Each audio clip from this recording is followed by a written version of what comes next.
taga Handekwa. Or you can call me Beans. Everybody does. Kathryn, thank you so much for speaking with me. And of course, as we're talking about the Toronto International Film Festival and how much the CFC has been a massive part of this great festival. First, I have to ask you before anything else happens here, how are you doing and how have you been dealing with COVID-19 and, of course, the way the world is different and TIFF is going to be different too? It's true. Thank you for asking. We're doing okay. COVID has been trying for everyone.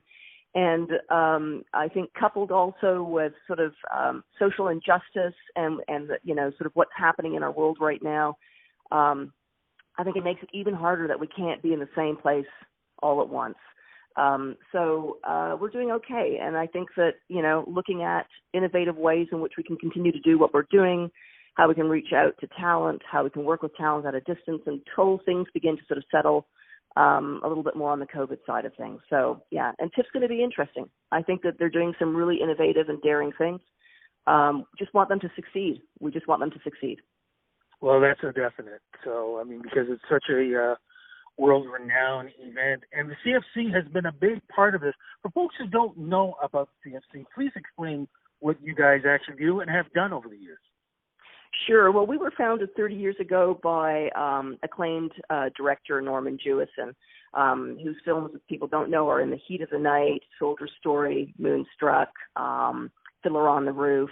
And he sort of founded the Film Center initially as a forum for talented Canadian filmmakers to actually interact and intersect with sort of world leaders, talent from around the world, and find their footing and establish their voices on the world stage.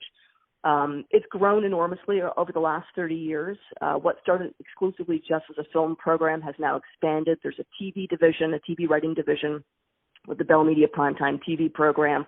There's the CBC Actors Conservatory, where we have actors who are coming in who are now really sort of looking at expanding their confidence and understanding of the screen business and really sort of exploring their work and their artistry in that forum.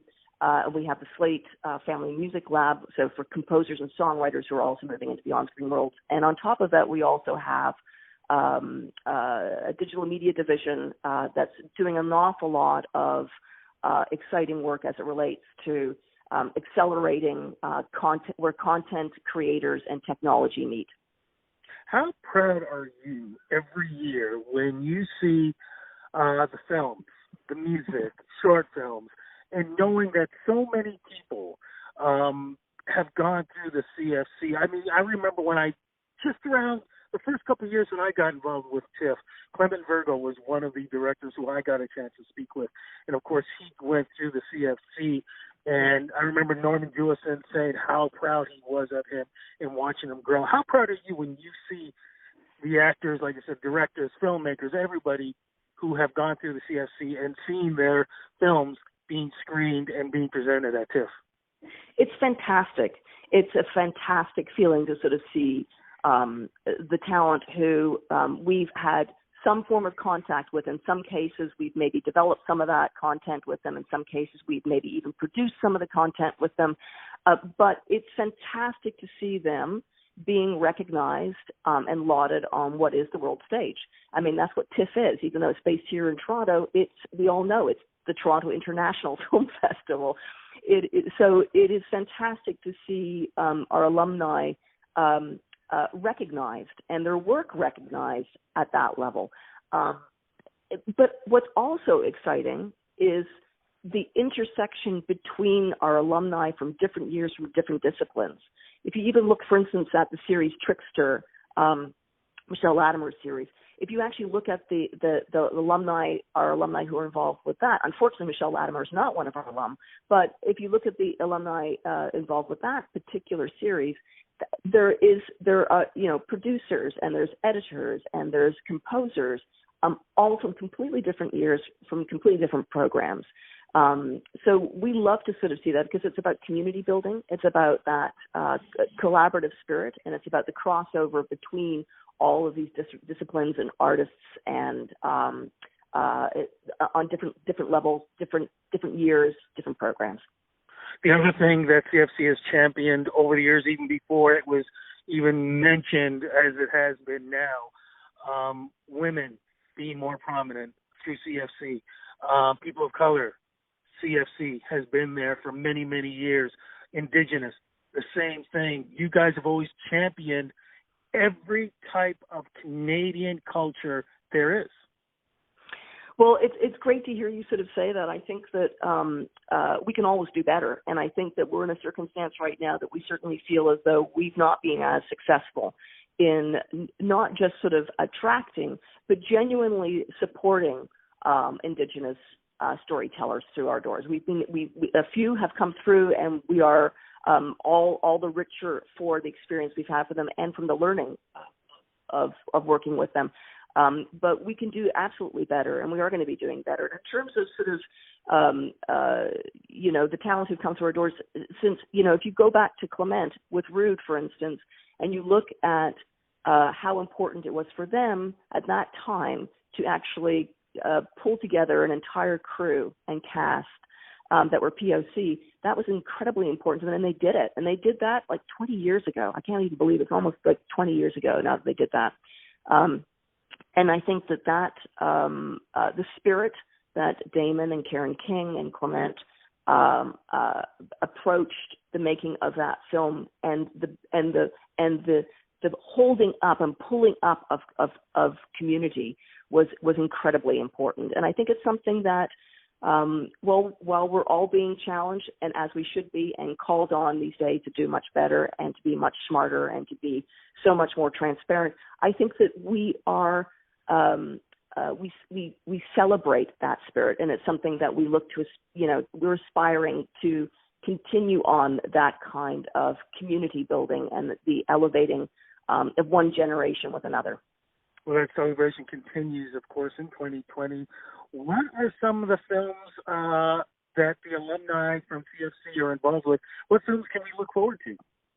Well, I think everyone's got to check out Beans, which is from Tracy Deer. And I think that that's a really important film. And the timing of this in some ways, in terms of what's happening in our world right now, and in terms of sort of the injustices that have been out there for decades and centuries, now really being brought to the forefront and looked at in terms of, looked at even more carefully now in terms of the changes that we need to make.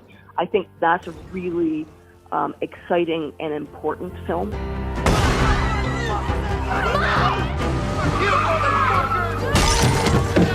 I think Charles Officers with Aquila Escape, this is his second narrative feature film.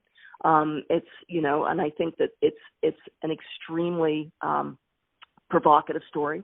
So I think that those are definitely two films I would advocate for people to get out there and see. There are many, many films from alumni from CFC that folks will get a chance to experience. For folks who first-time filmmakers, or that youngster who's listening to this interview going, you know what, I'd love to make films, I'd love to make Canadian films, how do I get involved? How do people learn more about the CFC? Well, that's a really good question. We've got a website. I definitely check out the website. We've got a YouTube channel. I would check out some of the content and some of the stories that we're posting more and more on the YouTube channel. And I think that sometimes, we do some information sessions, and we do a little bit of outreach and recruitment through various channels. But I think one of the best things is honestly to drop us an email and or through social media and say, listen, I'd like to know more. And we're happy to get on the phone or on Zoom or whatever that might be to have a conversation. But I think this is a really exciting time for younger talent coming into this industry, because I think there's going to be even more opportunity for them. In the unions and guilds are opening up and looking at their practices. And I think it's a time of change. And I think that hopefully will bode extremely well for the next generation.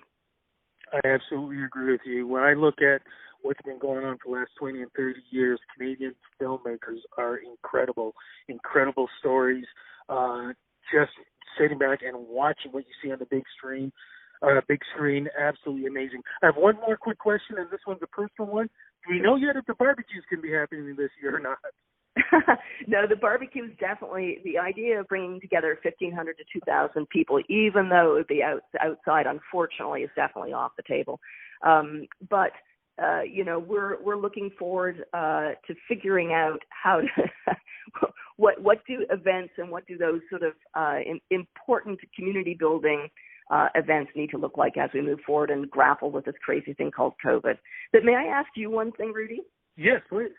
What are you looking forward to in TIFF this year? You know what? Here's it's funny.